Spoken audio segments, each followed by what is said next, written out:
the other day, I saw a post that said, "What era made horror? Like, what era was the golden age of horror?"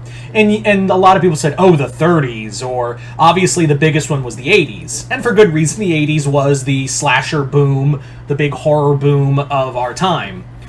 And a lot of people said also the 70s for good reason. It was an era that the 70s was an experimental era of horror. You know, obviously with Texas Chainsaw Massacre, Exorcist, Jaws, it's a horror movie, deal with it. There was a lot of things going on. But there was one era that didn't get any love, and I think it's time we finally talk about it, because this affects you and me. And by you and me, I mean every 30-year-old watching these goddamn videos. I know my audience at this point. I will say that yes, the 80s was massively important. The 70s was great for experimental work. The 60s was the 60s. I'm sorry, there wasn't a lot to go around in the 60s. A few things here and there, but nothing important. But nothing. There are a few good like Psycho and The Haunting, but really, the 60s was kind of a lull in horror. The 50s obviously was the atomic era, and the 30s to the 40s was the age of universal monsters. But I will reckon that there is one age that we will never get again. And that, of course, is the 90s. And I will argue that the 90s was the most important era for horror of our time. And by our time, I mean every other goddamn elderly millennial at this point. Because here's the thing, folks. Like I said, there will never be another era in our lifetime where we will have horror so readily available for a younger audience. It's now very... And I'm not trying to say, like, oh, it's some woke move. I'm not trying to say that at all. I'm just saying, like, there's been a very much... Like, you'll never see another era where horror is so readily available for kids out there. And you could say, oh, they can just go on... That's the thing. They go online and just desensitize themselves to something they see on the dark web, or Two Girls, One Cup. If you know, you know, and I don't need to say more. But that's the thing, is that it was an age undreamed of in this. If you like, it's insane to me looking back that there were so many things horror adjacent in the 90s. And I'm not talking movies, because movie-wise, the 90s was a crapshoot of horror.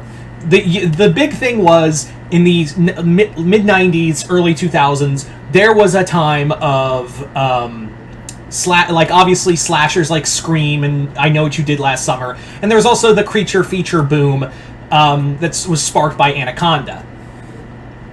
But the thing is, there wasn't a lot of major horror. Horror was, in the movie-wise, was kind of relegated to one of the biggest things that probably a lot of you guys out there really came to understand horror, and that was Blockbuster. Gather round, kids, gather round, because Papa Multi's going to tell you guys about a magical place called Blockbuster.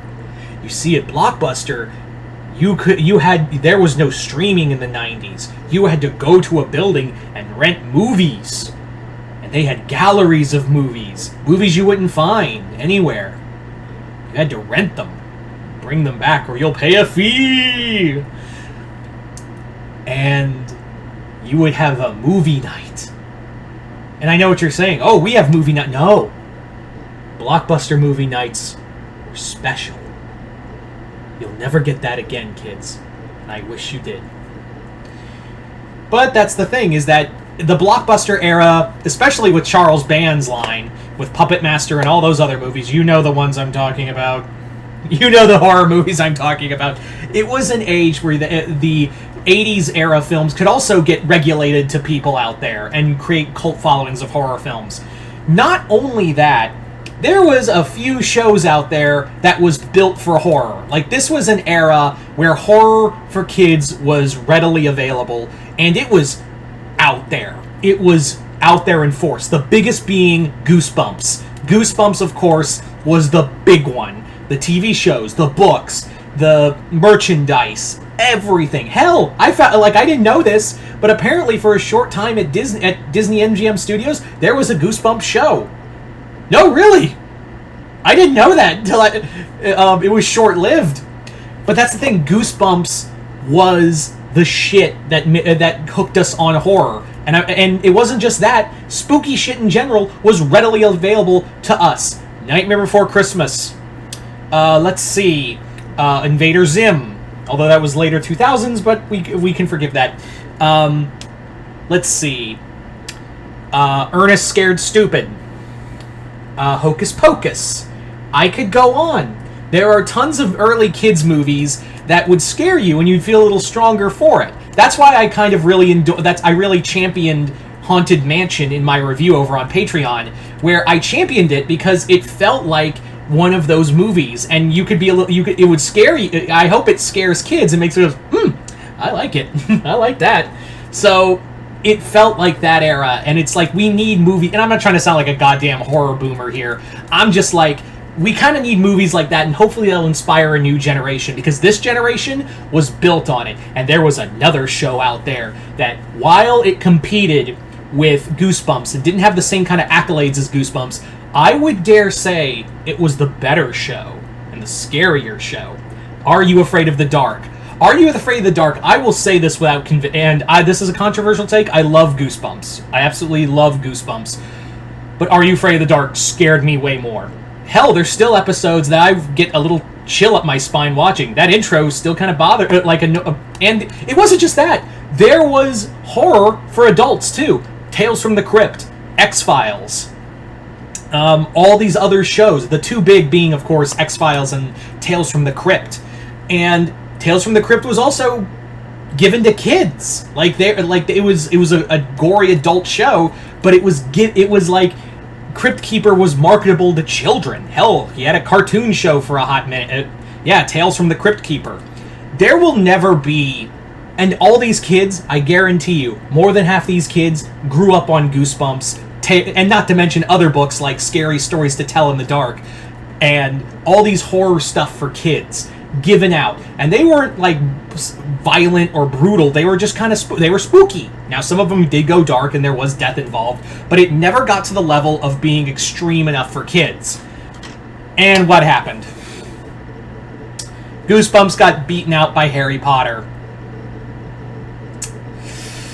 Yeah. Say what you want about R.L. Stine, but he's not a TERF.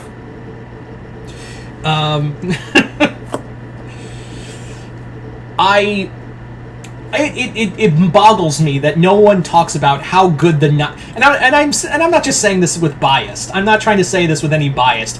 Okay, a little 5% biased. That the 90s was one of the most important eras for horror, because it literally when movie theaters was kind of shying away from when the movie industry was shying away from horror that wasn't metatextual. There was Blockbuster, there was Goosebumps, there was Are You Afraid of the Dark, there was Ah Real Monsters, there was Tales from the Crypt, there was X-Files, there was... TV boomed, and I mean boomed, with horror.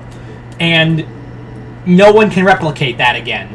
Like, it really does feel like no one can really replicate that era, no matter how hard you try. And there are good horror... I'm not trying to say there aren't bad horror shows out there, but they will never be marketed to... Unless your name is Stranger Things, alright? Unless your name is Stranger Things, but even then, like, there will never be another era like that in our lives.